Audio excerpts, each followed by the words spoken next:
Good morning, dear ones. It's Adam Abbott here, doing my channel. Um, this will be in the playlist called Mystical Being, and that can be an adjective to describe any one of you. It's not my name, but I did have a TV show by that name in New York City for a few years, and that was the name of the show.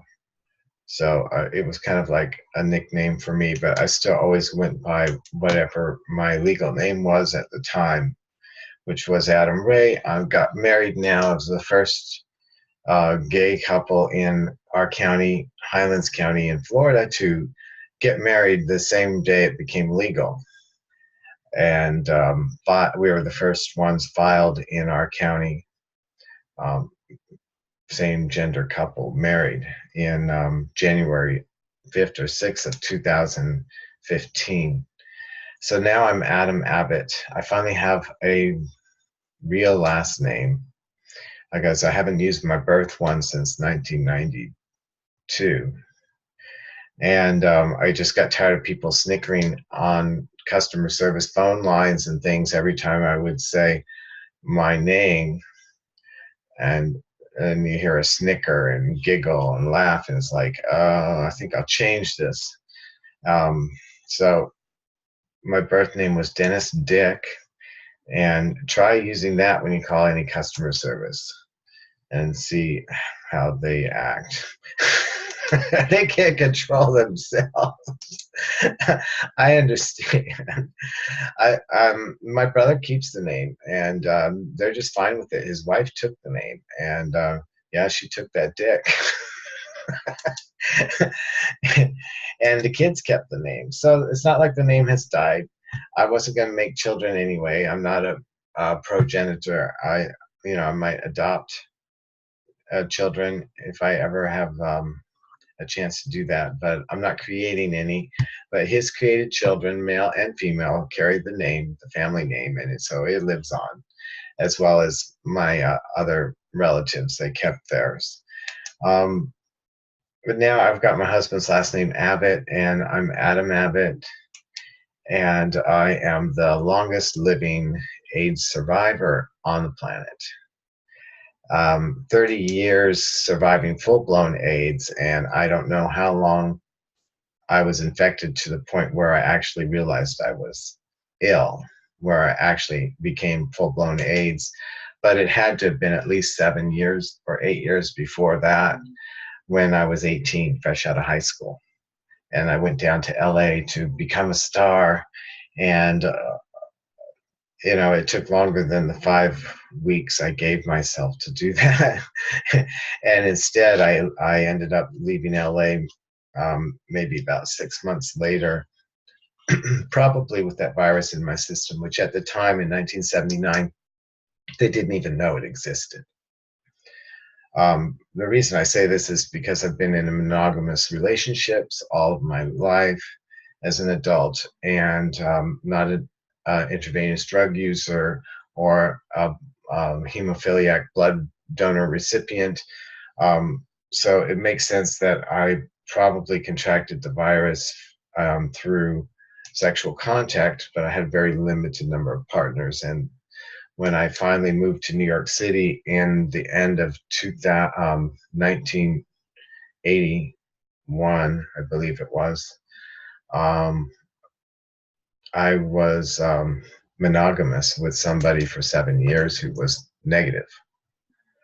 And I tested positive 7 years later, but at the time I tested positive, I was completely full-blown with very little immune system. And people were dying all around me. It was New York City in the 80s and the 90s, and everyone was dropping dead, from our attorney to our hairdresser to friend after friend after friend. In fact, I had 3 friends named Michael that died, all 3 in a row. And then I find out I'm being diagnosed with it, and with it already progressed to the point where I was in danger of getting any kind of opportunistic infection. So let's say I'm the longest living AIDS survivor. because I don't know anybody that had full-blown AIDS before that who is alive. There might be some that maybe from the earlier 80s are still with us that were full-blown a few years earlier than I was. But as far as the infection, I think most people were infected in the late 70s or 80s of the first round of people that died. And we'll get into the source of how that disease was spread throughout Africa and Haiti and the gay population in the United States. That'll be another YouTube video coming up where I would like to get some people to help with the Freedom of Information Act to get the files from the CIA that was working on a virus that wouldn't be detected until it had already caused many people to die, because it attacks the immune system itself, which means there's going to be deaths from all different causes. They were working on such a virus back in the 70s, and there's a lot of paperwork on it. The World Health Organization was involved. Create this germ warfare.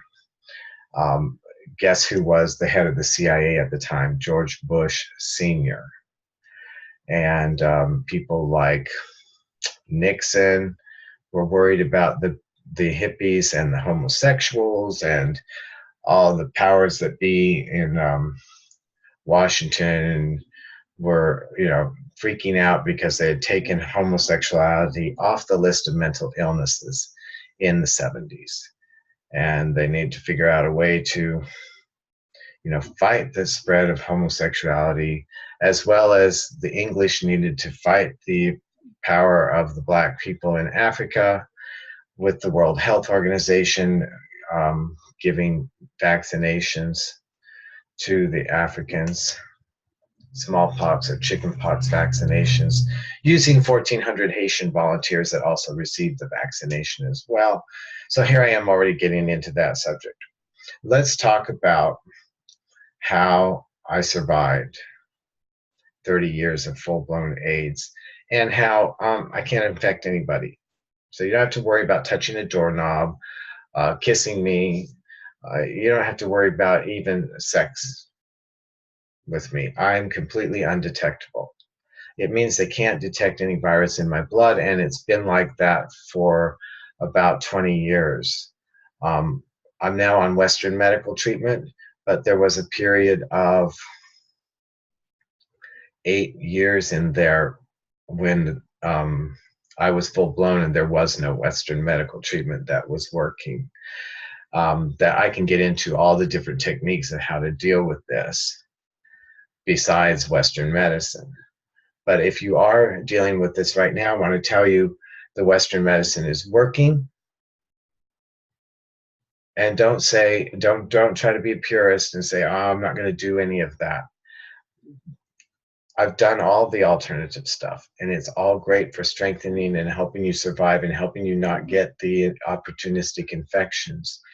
But if it will never stop the progression of the virus, meaning your immune system will get lower and lower and lower unless you have something that stops it. And no amount of ozone and herbs and holistic treatment and meditation and spirituality and acupuncture and massage and color therapy and myofunctional therapy and sound resonance therapy will stop the progression of the virus from destroying your immune system. I've done it all, and I have my blood tested like clockwork every 2 months. I did everything, and yes, that's why I survived, because I did do everything. I figured out how my body works. I lived with 0 T cells, no immune system for a couple of years. It wasn't easy. It was hard because there's things already in our bodies that are ready to strike, like the chickenpox virus. Herpes zoster is a huge killer that people don't even know about. That thing left with no immune system to fight it will kill you. And it's painful. There's other things that people have in their body, different cancer cells that will grow, like Kaposi sarcoma, and the cancer that grows ugly, ugly, ugly things on your body and mutilates you until it takes over and eats some area that's vital, and then you die. The pneumocystis pneumonia, PCP, was another big killer of people that had no immune system. All these things are already around us and ready to strike when your immune system goes low. So consider that your infection to be a learning opportunity for when you get older. Because when you get older, your immune system is going to automatically start getting lower and lower, and these different things can come and get you. So I learned all about all the illnesses that would be coming later in life because they came to us as young men because we had no immune system. And it starts usually with an overgrowth of yeast, Candida albicans in your mouth, which is called thrush. It's a white coating. Whenever you're having immune system problems, or you're drinking too much alcohol or eating too much sugar, or get in contact with somebody that has a yeast infection, this will start to happen to you. It's the first sign of a low immune system. What do people do? They go out and get an antifungal right away. That's not the way to go about it if you want some longevity. Those treatments will work the first time. Second time, they're not going to work as good, and they toxify you at the same time. Third time, they might not work at all. You've got to find a way to holistically treat yourself, allow your body to heal it. It takes longer to cure things that way, but it's a real cure. Once they're cured, they're cured. The Western medicine is more like a Band-Aid. It'll make it go away temporarily, but if the underlying problem still exists, it'll come back, and it'll be harder to use that treatment on it next time for it to work, and so on and so on. All right, so there's a lot of things that you can learn from the world's longest living AIDS survivor, because we go through so many different physical challenges, and I've been through a lot. I've had advanced liver disease, and I've had intestinal tuberculosis, Crohn's, wasted away to like 90 pounds, wasting syndrome. I had cancer, thyroid cancer, which is luckily a very curable kind of cancer in most cases. There's 3 kinds. I had the one that is the least fatal, but I still had to go through that. So here's the 6 points I want to outline before we close today's session, and I'll come back tomorrow and we'll explore each one of these. Helpful health tips. Things to do the minute you receive bad news. First of all, bad news. Don't call it, don't judge it. It might be the best thing that ever happened to you. So that takes us to spirituality. Did I run around and go and blame God and say, oh, this is horrible, look what you did to me, I don't deserve this? Well, I didn't believe that it would happen to me because I didn't fit into criteria that much. But spirituality is immediately where I started to turn to, is to have conversations with God about how can every disease be 100% fatal? There really isn't.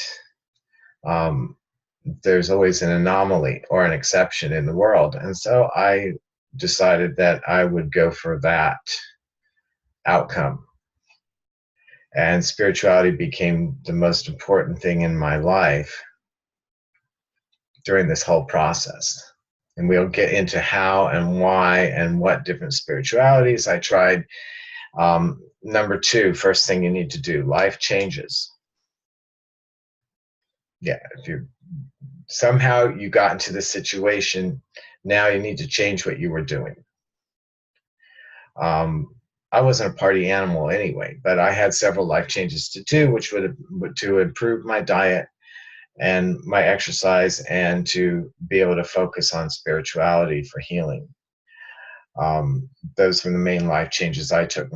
My friends that decided to keep partying died shortly. It didn't take them long, okay? Because you have to stop alcohol. And you've got to stop doing anything that taxes your immune system when it's your immune system that's under attack. So you want to do life changes that will support a healthy immune system. 3, holistic support. Find holistic support. That means things that support the whole you, your whole body, your whole mind, your whole spirit. That's a never-ending quest in life. You can never get enough of holistic support and offer it as well to others. 4, knowing when to go medical. Knowing when to use a Western medicine doctor. They're not evil. These people had very good intentions and went through a lot of hard schooling without the promise of any big money. There's not big money in medicine that much unless, you're an equipment supplier or, a very, very sought after surgeon. It's a big sacrifice. And I'm not even trying to say whether they're good or bad. Sometimes you have to be so in tune with the process and know what's available out there and know the different pluses and minuses of the different treatments so that you can choose when to go medical. Yeah, I needed intervention at one point, medical intervention, or I wouldn't be here. So my first hospitalization in 1992 in Cabrini Hospital in Manhattan saved my life. Yeah, at the time they still didn't have drugs that completely stopped the HIV and, and were keeping people from dying, that they had a first round of medications that were starting to attack the virus itself. That wasn't the problem. I needed help with the secondary infections. The herpes zoster was killing me. It was eating my bile duct and causing advanced liver disease, and I had blood work off the charts. My liver specialist on Fifth Avenue said, "We have never seen a person alive before in the history of our practice with this kind of blood work. You can't live like this." And there I was, alive. So who would have thought that it would have been this chickenpox virus eating my bile duct, blocking my liver, causing the liver to exude all of the crap through my hair follicles, covering me with horrible burning itchy sores for 2 years of hell and torment on earth, ripping my flesh off and eating it, going to the boiler room in my building to turn up the hot water so that I could burn myself for pain relief from the itching.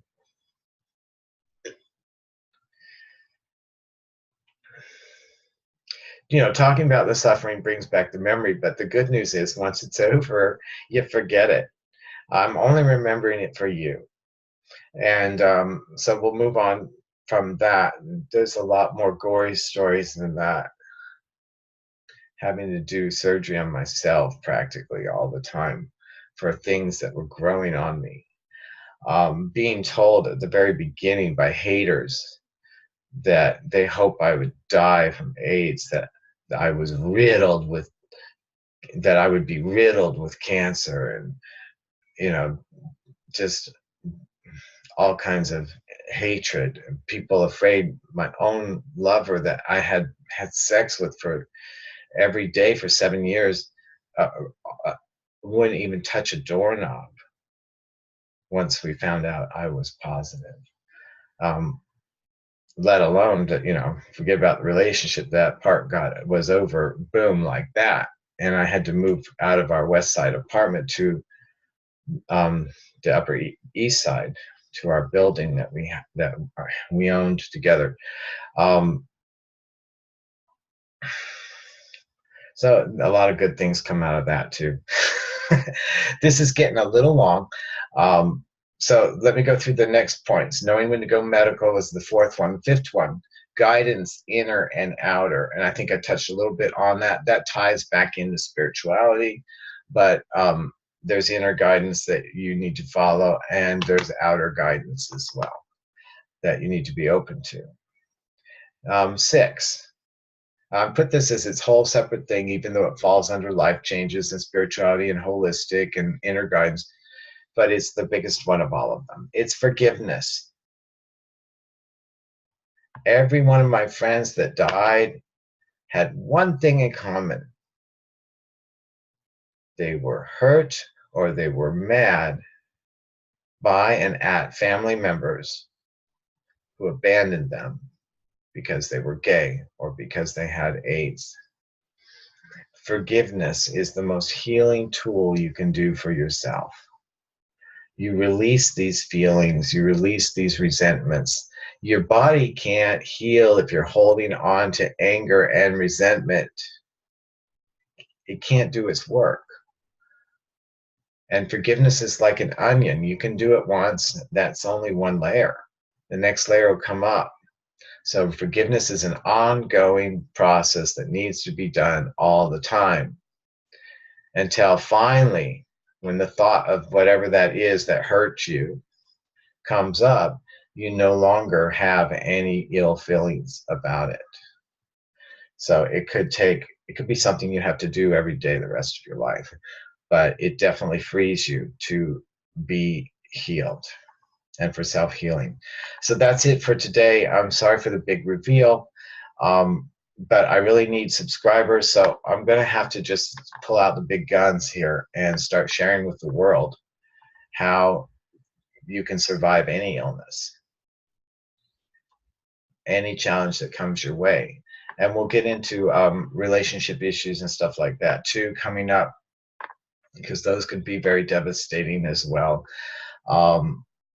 But let's stay on this for a while, the AIDS and the cancer and any other health concerns that you have. I have seen those people being treated by my holistic friends and the different things that did help them get through it and get better, along with Western medicine when needed. So you can put questions or comments in the chat by the video, and soon I'll get live streaming going so that we can interact live. I'm just on my 4th video, and so I'm having to learn all this stuff all at once. I love you all. Have a wonderful and happy day, and peace, love, and light, and groovy to all of you. You're in my heart, and we are all one. Bye now.